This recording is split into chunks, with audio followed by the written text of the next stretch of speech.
Welcome back to Final Fantasy! Last time we defeated the Earth Fiend Lich and restored the Earth Orb, the first of the 4 elemental orbs that we must restore to save the world. Hang on. Okay. And also last time we started a top 10 list, which we will be resuming today. Now, I just want to say the last episode was a little bit negative in terms of the things I had to say. I feel like I didn't really cover many, if any, of the positives of the games that we discussed.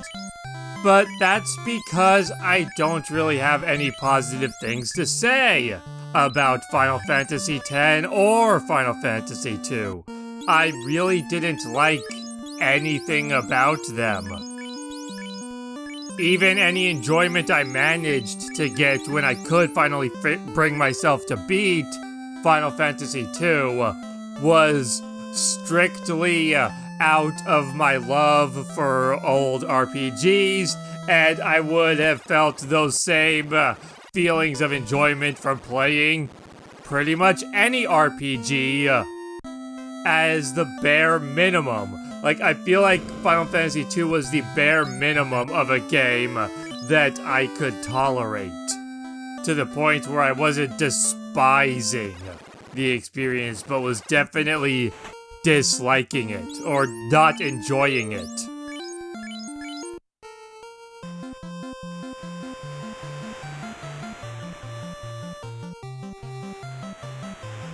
And I'm sure there were some things that I probably didn't elaborate on, that I could have elaborated more, but these aren't reviews of the games. These are just my thoughts.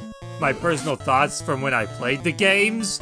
And if I don't mention something, especially if I have mostly negative things to say about the game, it's because it's something that I just, like, or even if it's positive. If I don't mention something at all, then either it slipped my mind, or it's an aspect of the game that I felt so indifferent towards that I don't feel like it was worth bringing up as part of my opinion about the game, because I was so indifferent about that aspect of it. Such as, say, the story in Final Fantasy II. I didn't hate the story, but I also didn't like it. It just existed. It wasn't terrible, but it also wasn't interesting. So it just wasn't worth mentioning in regards to being either a negative or a positive, because it just existed.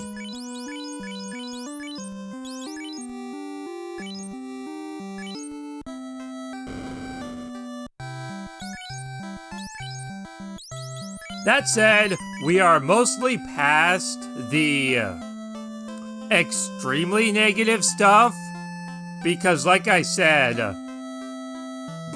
last time, I believe I said this last time, entries 10 and 9 on this list are the only games on this list that I just sincerely don't like. Every game going forward is good, and I like them, just certain ones I like more than others. So, if some of these lower entries do still focus mostly on the negatives, that doesn't mean that I hate the games. It's just I have a lot more negative things to say about them, or I feel much more strongly about the negative things I have to say than I do with the positives.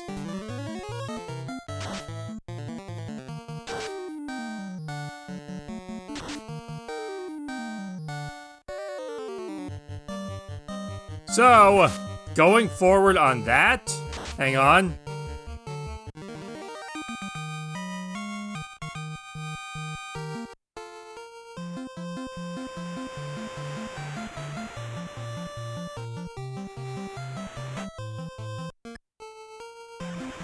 So, what the hell? Hang on, my computer's doing something. No, that's stupid. I don't even use that. Why are you giving me a notification about it? Microsoft Edge is like, would you like to review your experience using Microsoft Edge this year? And I'm like, I never used Microsoft Edge once this year, except when it auto-opens in response to some stupid program or something, doing something, and it just automatically defaults to Microsoft Edge. And I'm like, don't do that. Don't open Microsoft Edge for anything, because that's not... like, none of my internet... not only do I not use that browser in general, but none of my internet security options are connected to it. So just don't open fucking Microsoft Edge, yet it'll open every now and then for some reason, because it'll just because the computer will do something or a program will do something, and it'll default to opening Microsoft Edge for whatever reason. Especially if it's something associated with like an update or something of that sort.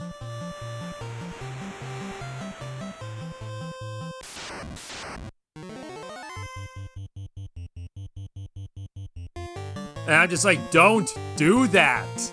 Every time you open Microsoft Edge, you're opening a completely unprotected web browser, which I don't want, obviously.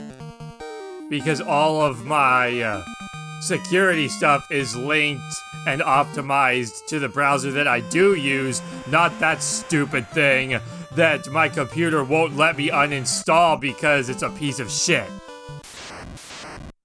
And it likes to keep pieces of shit that are just sitting there to make things worse. And existing for no other reason than that.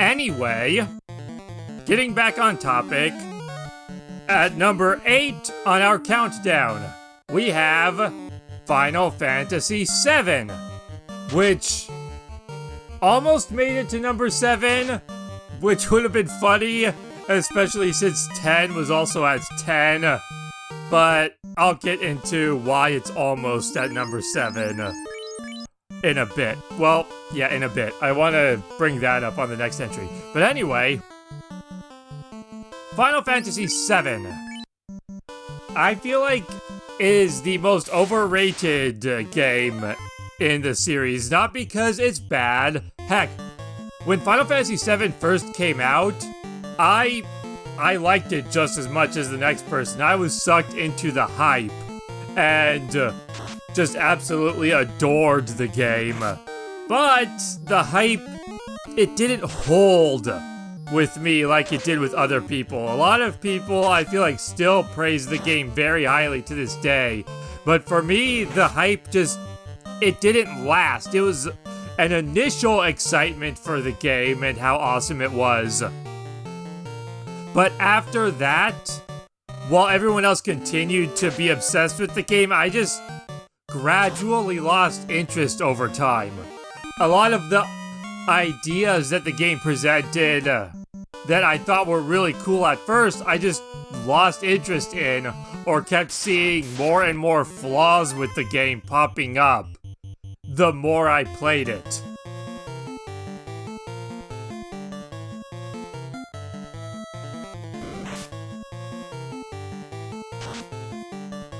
For starters, and this is starters because this was my first and earliest issue with the game, is that it was just too easy.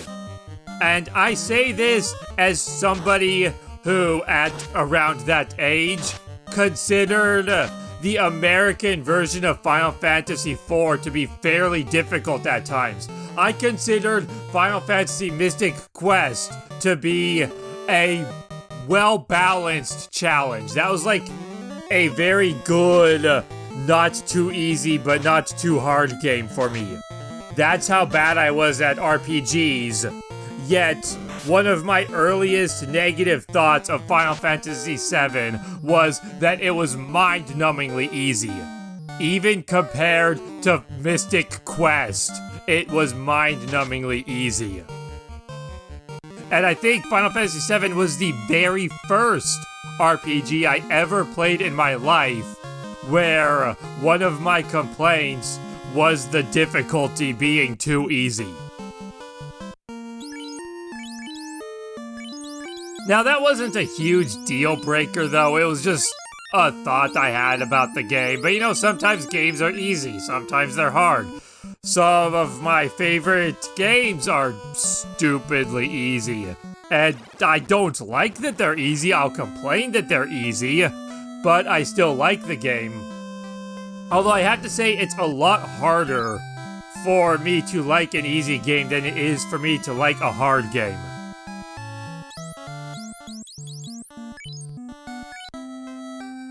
My lunch keeps wanting to cause burps. Blah.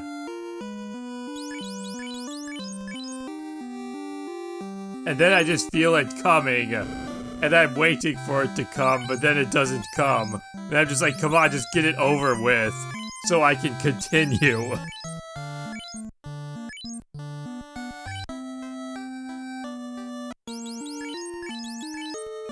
Anyway, okay.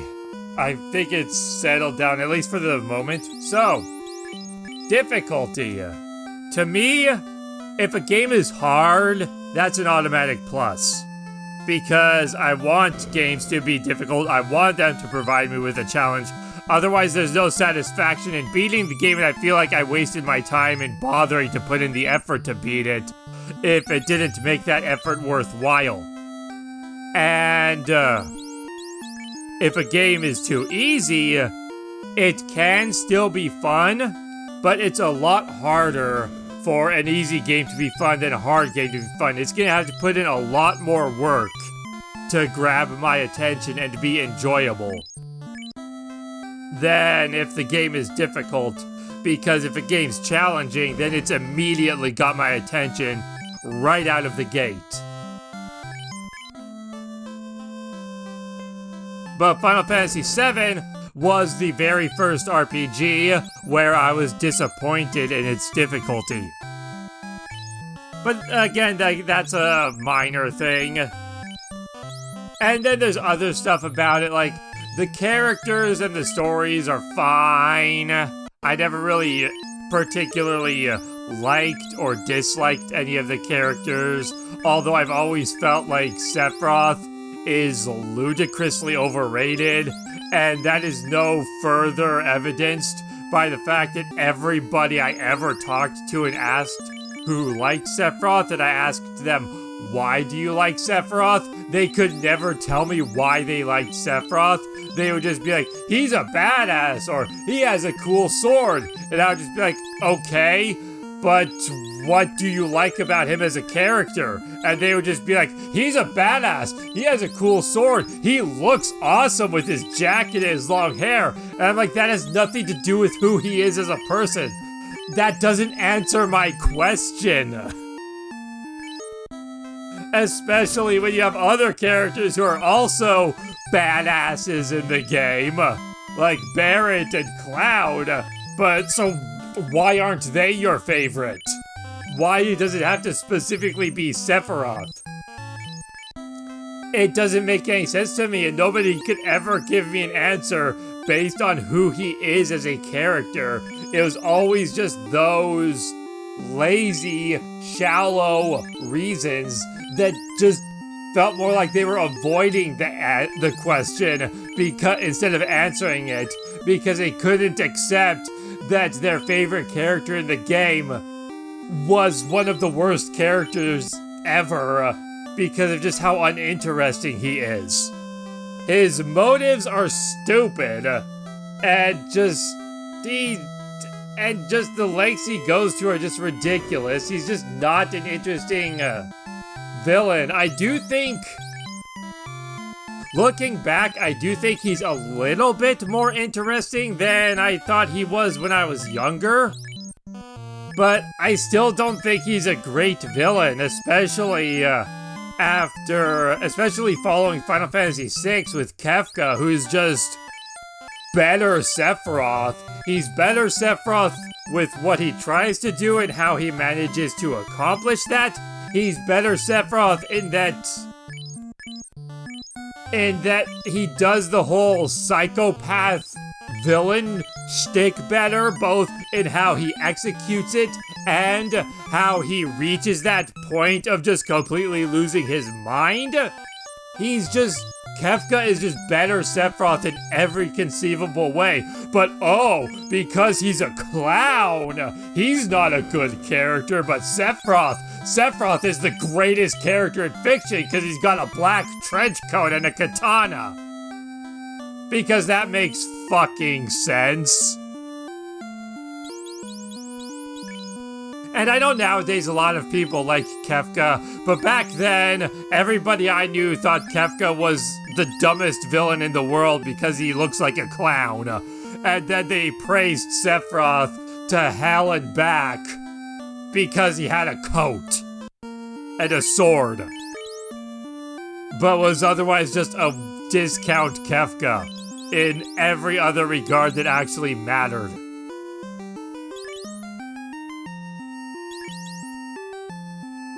I need more water. Hang on.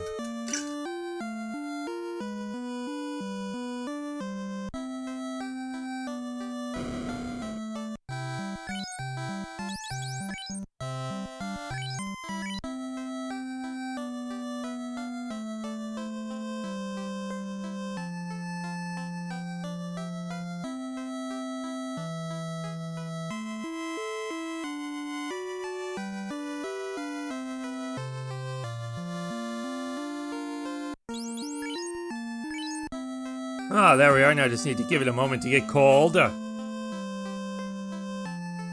have a thermos that traps cold really well, so I just gotta put a little bit of ice in there and then pour the water in, shut the lid, and then just give it a moment until it'll get nice and cold. Anyway, so yeah, but again, the story is fine, it's serviceable, it has some good moments, some great story points with the characters themselves. Even though I don't really care too much about the characters, it has a lot of great moments involving those characters, especially when it comes to their backstories and their character development and how they overcome their past traumas through one means or another. So it has a lot of good moments. It's more just the overall plot I don't really care for, and while the characters have a lot of good moments built around who they are, I just don't really care much about who they are at their core. Not that I dislike any of the characters though, except for Yuffie. And maybe Kate Sith? I don't know. I don't really remember much about Kate Sith's actual character, aside from his true identity, and how he kind of starts off as a spy for Shinra, but then ends up kind of using that to become a spy for you instead. But aside from that, I don't really remember much about his character. That is a character that I admit to having shallow opinions for when I was younger, because I was just like, he's a stupid fucking stuffed animal with a cat riding on it. What kind of garbage character is this? So I didn't care to get to know him any better. Nor did I ever use him, because I thought he intrinsically sucked because of his limit breaks. And since that was pretty much the only distinguishing factor between characters, he sucked by extension. And that leads into probably my biggest gripe with Final Fantasy VII, which is the materia system. I hate the materia system in Final Fantasy VII. Why do I hate it? Because it... hang on.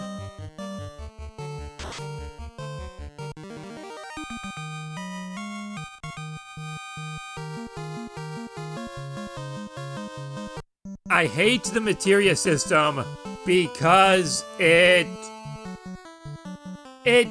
is a system that involves character development without developing your characters.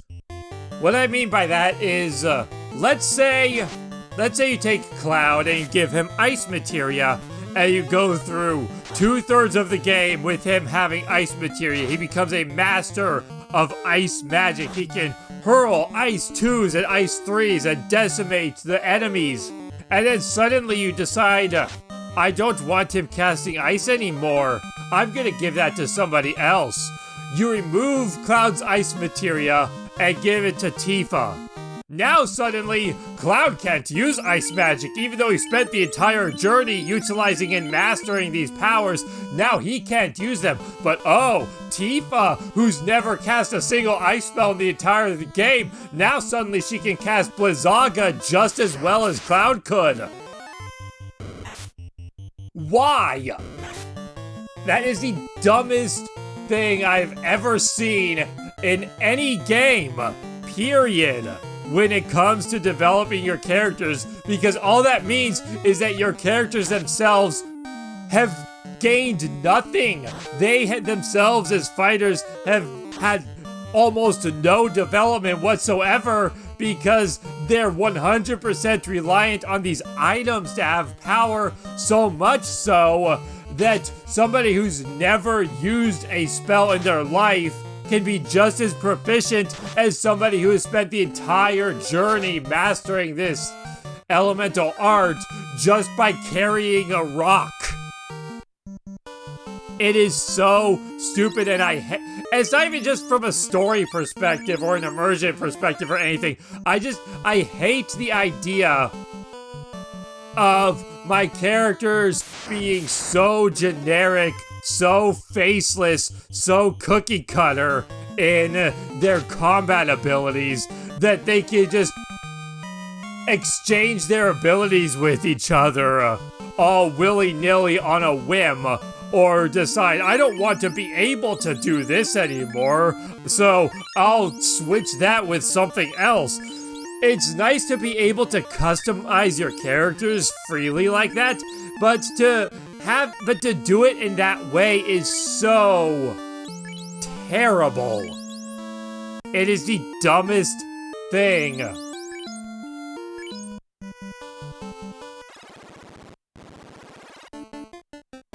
And let's compare that to something like Final Fantasy II. In Final Fantasy II, yes, it's similar in that you can kind of make anybody anything, especially with magic. Anybody can learn any spell and whatnot. But each character's experience with that magic is their own. If I give Furion ice and level it up to level 8, that's his power. That's the accumulation and the results of his experiences throughout the journey that achieved that. He can't just remove it and give it to somebody else who's never used ice magic before, and then suddenly that person is just as proficient with the magic as Furion was.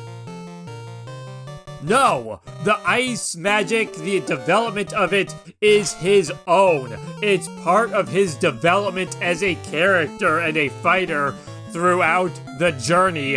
And Final Fantasy VII just makes a mockery of the development of the characters by allowing you to just swap materia around and have characters be able to lose abilities they once had or master abilities that they've never used just because somebody else has mastered it before them, and then they can now pass that mastery to somebody else.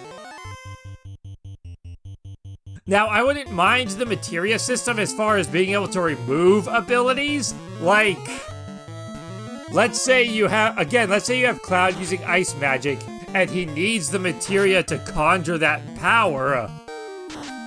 And I would be fine if unequipping the materia made him lose the ice magic because he no longer possesses the catalyst necessary to cast the spell. But he shouldn't be able to then give that power to somebody else. If you give the ice materia to somebody else, they should have that materia at level 1 because they haven't used it themselves. You shouldn't be able to level up a materia with one person and then pass that mastery on to somebody else. Every single I would like the materia system infinitely more so if each character's mastery of the materia was their own. So if you wanted Tifa to use ice magic, she would have to learn ice magic. She would have to practice and gain experience with the ice materia to cast ice magic. She wouldn't be able to tap into Cloud's development and just kind of like stamp that onto herself. I hate it. I hate it. It's so dumb. And it just trivializes the development of the characters and makes it feel like that development didn't matter in a sense because they ultimately gained nothing from that development because it wasn't them who was developing, it was the rock that they have on their sword that was developing. They didn't get stronger at all. The characters are still just as inept with these arcane powers as they were at the beginning of the game. The only thing that changed is that the stupid rock got stronger. What kind of development is that?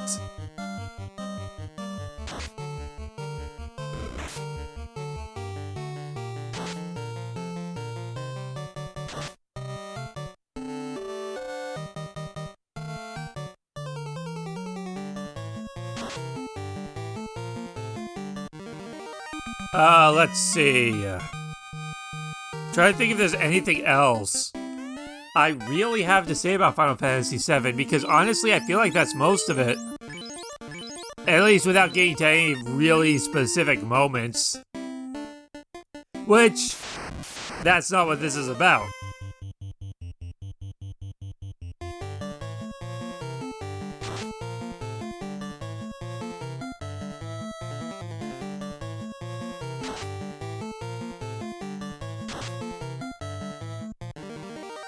So yeah, that's it for Final Fantasy VII. The story, the characters are serviceable. The gameplay is fine. I mean, it's Final Fantasy. It's your run-of-the-mill ATB battles with it.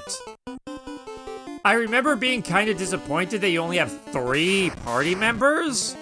Especially because every Final Fantasy game before that gave you a party of 4. Except for Final Fantasy IV, which gave you a party of 5, ironically. Is that ironic, or is it just a coincidence? I think it's more of a coincidence than irony. But whatever. Or maybe they did it intentionally just to mess with people. But yeah, I wasn't too keen on that, but that's something I wouldn't complain about now, because I'm fine with a 3-party setup in an RPG. Honestly, I just don't want an RPG with only 1 party member. If your RPG has only 1 party member, it immediately sucks. And there's no salvaging it. It just sucks. You can't have a good turn-based RPG with only 1 party member. It doesn't work that way.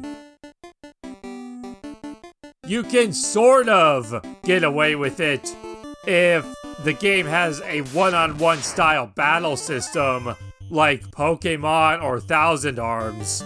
But even then, in those games, you still have an actual party for utilizing other characters or getting support or swapping in and out or whatever. Our fighter's dead in Final Fantasy, that's unfortunate. These Paralisks are a pain in the ass. They have like no hit points, but they can just touch you and you die. Or peck you or whatever. Fortunately, we have life magic, which can't be used in battle. I think I covered that last time. I'm pretty sure I did.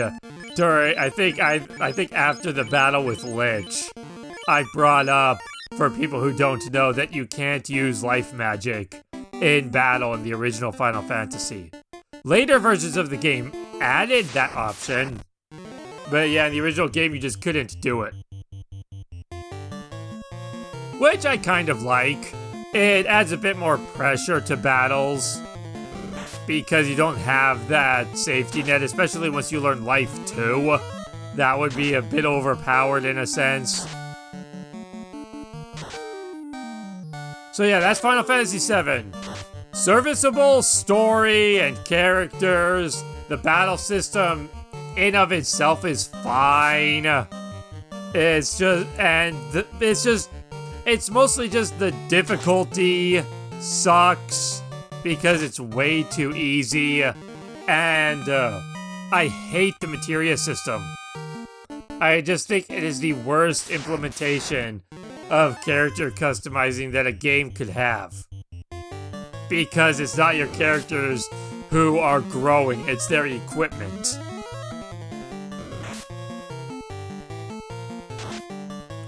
But aside from that stuff, it's mostly just a serviceable game. Like I said, none of the games going forward are ones that I necessarily hate. It's just certain ones I like more than others.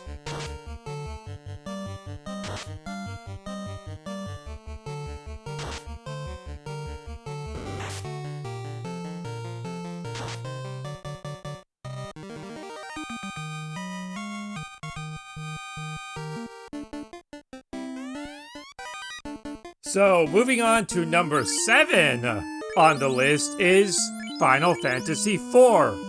Now, this is a weird one for 2 reasons. Number 1, I feel like Final Fantasy IV and Final Fantasy VII are kind of interchangeable to me. So much so that I actually wrote down the order that I wanted to list these on. But then I lost the list when I was gonna do some recording of this. I think it was when I was recording the first episode, or after I recorded the first episode or something. I had lost the list, and I was trying to find it, and while I was trying to find it, I was thinking back on it about the order, like just in case I couldn't find the list. And I believe when reflecting on it like that, I put Final Fantasy IV at 8, and Final Fantasy VII at 7. Basically, what I'm getting at is, in this moment in time, or at least for the sake of this list, I'm putting Final Fantasy VII at number 8 and Final Fantasy IV at number 7. But if you were to walk up to me on the street a month from now and ask me which Final Fantasy game I like more between Final Fantasy VII or Final Fantasy IV, the first answer that comes out of my mouth could be Final Fantasy VII. Because it's so close between those two that they might as well both be the same entry. Now, when I was younger, I much preferred Final Fantasy IV over Final Fantasy VII. But here's the thing.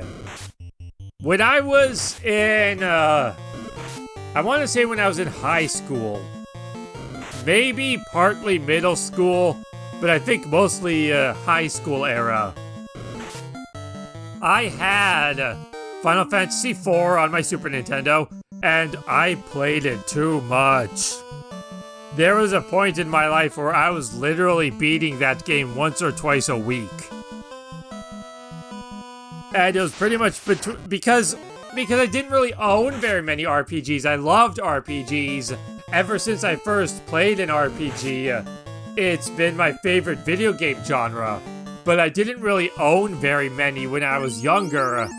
So, but they were what I wanted to play, so what would happen is I would just keep replaying whatever ones I owned over and over again. And at this point in time, I think the only turn-based RPGs I had were Final Fantasy IV and Mario RPG. So So I literally would just keep either jumping back and forth between those or just playing them repeatedly. Like, I would end an evening beating Final Fantasy IV, and then like the very next morning before school, I would start a new game to do it all over again. Just because I didn't have any other RPGs to be playing, but RPGs are what I wanted to be playing. Especially with my alone time with playing RPGs. I had plenty of like multiplayer games and stuff, but those were for when friends were around, or when me and my brother were hanging out. When I was alone in my room playing games, I wanted to be playing RPGs. But I just didn't have very many options, so I kept playing the same ones over and over and over and over and over and over and over again. To the point where I hate them now, in a sense. Chrono Trigger is my favorite game of all time, but I hate looking at it. It sickens me, and every time I pick it up to play it, to revisit it every now and then, I'll play it for like 20 minutes and I'm just like, I don't want to do this. But it's my absolute favorite game of all time. But I hate it because of how much I played it to death when I was younger, when I did have access to it. And Final Fantasy IV kind of suffers the same way. Heck, if it weren't for that, Final Fantasy IV would probably be at number 5 on this list, not jumping between number 7 and 8. I'm just so sick of it that I feel like I would never want to play it again. Even when I played through it with my friend a few years ago, it was a lot of fun because A, I was playing through it with a friend, and having friends for company makes everything better, no matter how bad a movie or a video game is. If you're playing it with a friend, it becomes fun. Period. No matter what. That's just how it is. Unless you're just unless the game or something else is just putting you in a real shitty downer mood. You're going to have fun if you're doing something with a friend. But also, we were playing through the game Google Translated, so it was funny. And that made up for any lacking gameplay the game had. Not that the game lacks in gameplay, because the gameplay is great. If you're playing the original Japanese version, it's decently difficult, not super hard, but there are some bosses that can get you if you're not properly prepared. And even as a kid playing the American version, I struggled at some parts. I remember considering the water elemental, Kainazo or whatever his name is, I remember thinking he was kind of hard. And I also remember when I was a kid, I would always have to rely on pure luck to beat Golbez. When you fight him with just Cecil and Rydia. I would always just struggle with that. It was just a matter of constantly resetting and refighting him until I got lucky enough to win. So the game's decently hard. It does have some really interesting boss battles with some of the mechanics. It's when the series really started adding a lot of interesting tactics instead of the bosses just being strong, normal enemies. Like in Final Fantasy I. The bosses in Final Fantasy I suck. I know we're not at Final Fantasy I yet on this list. Obviously, it's gonna be on the list. Because I said this list consists of all the mainstream games that I've played, and we're watching Final Fantasy I.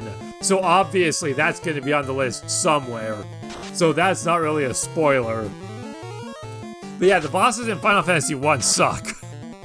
They're probably the worst aspect about the game. The only thing that makes them challenging is that you have to fight them at the end of a long stretch. when it comes to the dungeons. And so it's not so much the bosses themselves that are difficult, but rather just the fact that you're having to suddenly fight this super strong enemy when you've already got one foot in the grave because you've expended all of your resources just trying to get to the boss. Not to mention the pressure of then having to fight the boss without a save point, so if you lose, you gotta do the whole damn dungeon again. And sometimes the later dungeons especially can take an hour or two to get through.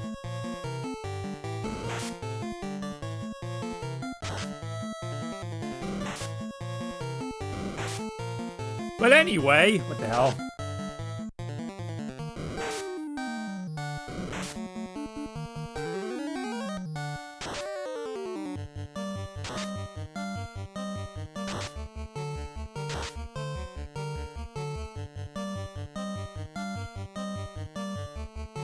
That's weird. Thought I saw something strange. Anyway, where was I? Kinda gone off on a tangent there. Final Fantasy IV. Yeah, Final Fantasy IV is a good game at its core. It has some quirky moments. Let's see, what can I really say about Final Fantasy IV? The story is stupid. It's not terrible, but it's dumb. When I was a kid, Final Fantasy IV was my favorite story in the series. And I think that's because I understood it. Because it's a very simple story. It doesn't have a whole lot of complexity. It doesn't have super deep characters or character development, especially, or it's not a very cerebral story or one that really makes you have to think, like something like Final Fantasy VII. Nowadays, I would probably say Final Fantasy VII's story is leagues above Final Fantasy IV. But when I was a kid, I much preferred Final Fantasy IV's story. And I think that's just because, as a dumb kid, it made sense. Final Fantasy VII's story was just so convoluted and confusing that it just left me scratching my head like, what the hell is going on? Especially when it comes to certain parts that start getting into certain backstories of characters and all that stuff. But Final Fantasy IV's story was just so clear-cut and simple that I was able to fully grasp everything about it. And I think because of that, it was my favorite story. Not so much because it was actually a good story, but because I actually got it. But Final Fantasy IV doesn't have a bad story, it's just kind of dumb. It's unremarkable. It has a lot of moments that feel like they're catered towards people who probably aren't accustomed to very deep stories or aren't expecting much of a story from a video game.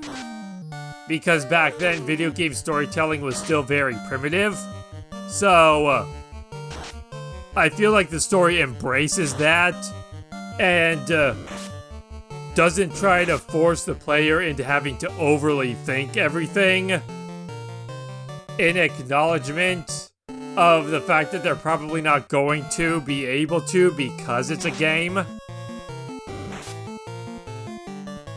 Why do I have my black mage ahead of my white mage in my party formation? I got earlier having the black belt on the bottom because he didn't have any armor equipped. Is my white mage missing armor? Or something? Or maybe the black mage has higher agility, so his evasion's higher? So maybe I'm deciding that having higher evasion is more valuable than higher hit points. It doesn't matter anyway, because the 3rd and 4th slots have the same probability of being attacked. But it's still weird because despite knowing that, I still always like to have the 3rd and 4th slots arranged properly, as if the 3rd slot was more likely to be attacked, even though mathematically they're the same from what I've seen people on the internet say. Because according to them, the first slot is has a 50% chance of being targeted, the second has 25, and then both 3 and 4 have a probability of 12.5%, which I think is dumb. The third slot should be a little bit higher. They should have just adjusted those decimals, gotten rid of those, and made the third slot sit comfortably at 13%, and the fourth slot be at 12%. Would that make a difference? Very rarely, if at all. But I still feel like it should be there because of the whole formation system. Even if it was just by 1%, I feel like the third slot should be more likely to be attacked than the fourth. But whatever.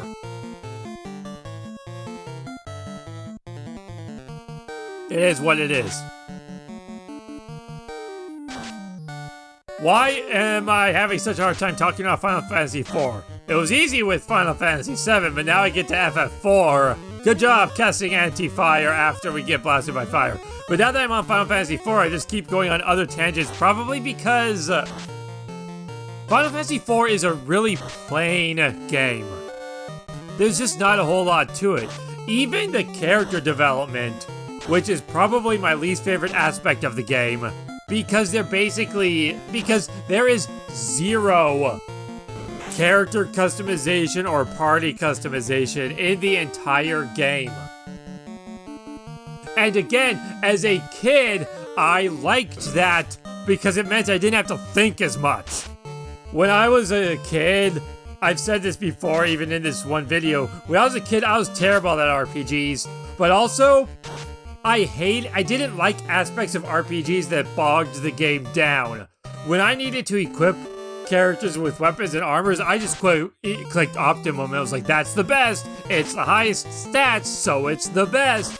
And when it came to teaching my characters new abilities and such, I was just like, whatever, I just picked what sounded the best, or what I was used to getting if I'd played the game before and just left it at that. I liked Final Fantasy IV because you didn't have to put any thought into it. Your characters just gained levels.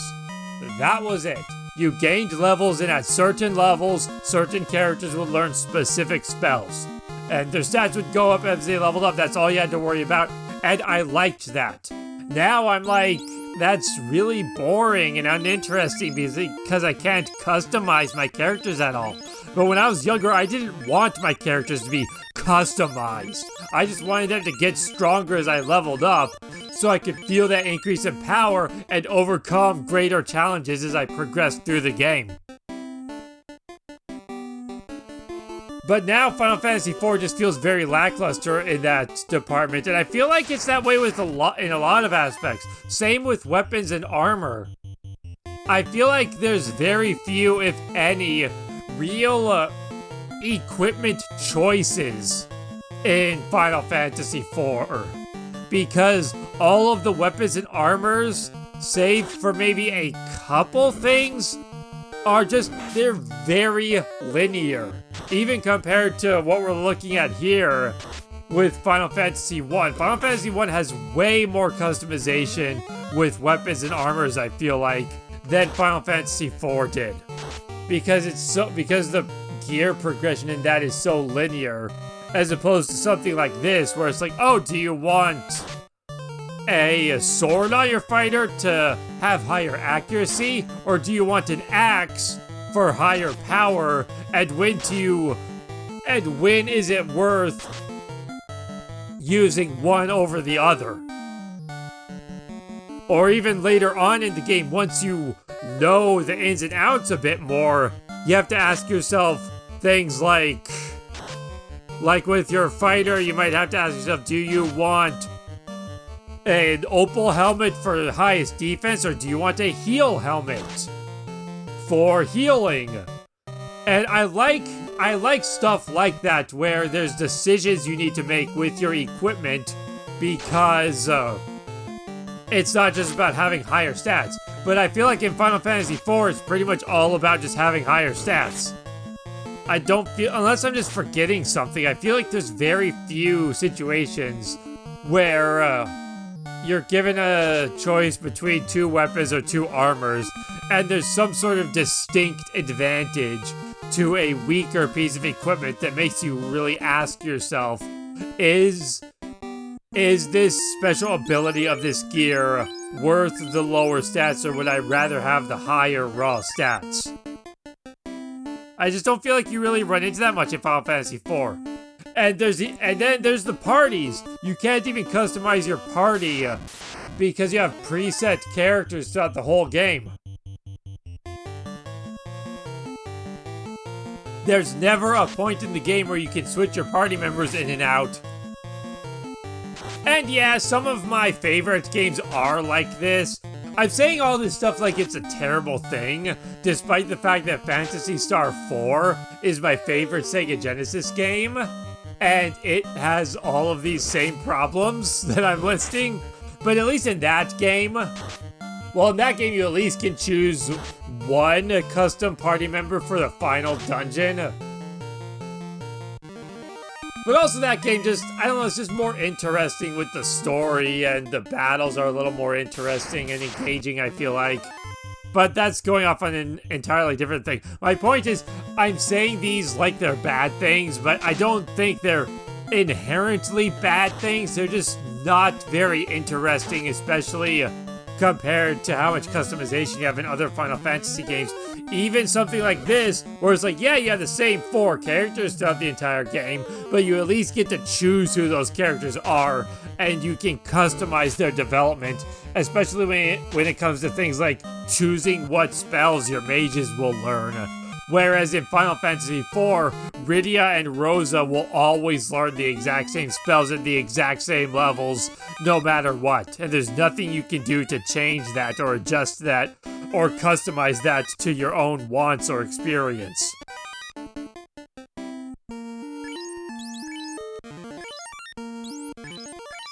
And I don't feel like there's much else to say about Final Fantasy IV.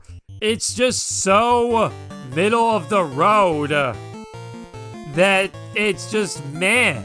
I feel like meh is the best way to sum up Final Fantasy IV. It has a meh story. It has meh characters. The battle system is meh.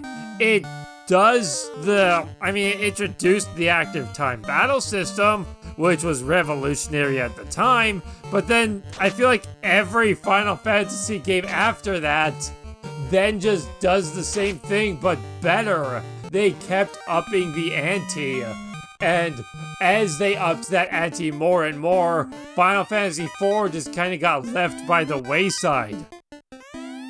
Even Final Fantasy VII, I feel like I had so much more negative things to say about Final Fantasy VII,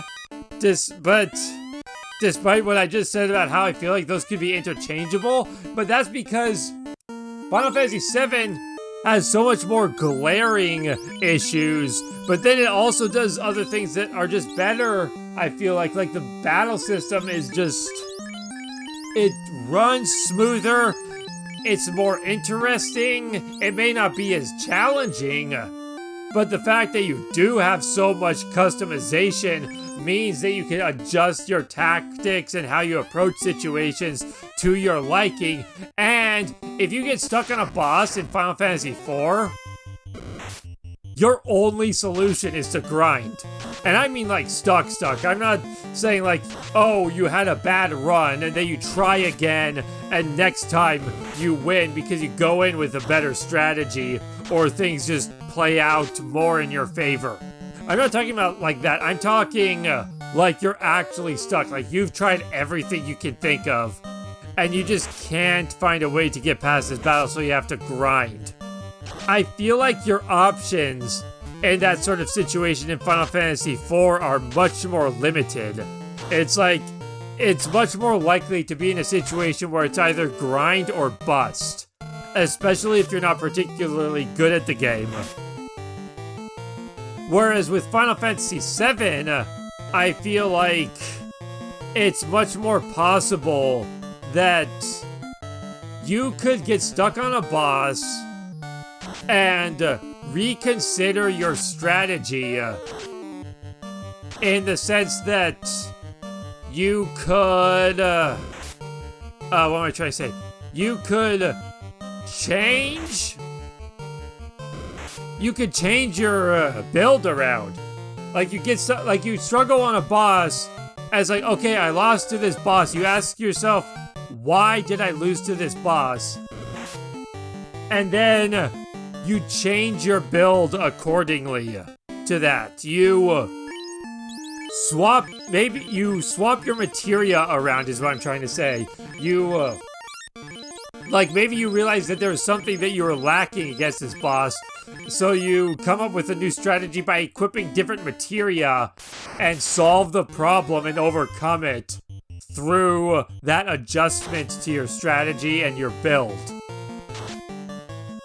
But in Final Fantasy IV, there is no build. It's just your characters are what they are. And especially when replaying the game, nothing's going to change. Every single playthrough of the game is going to be exactly the same because there's no way to customize your characters or your party.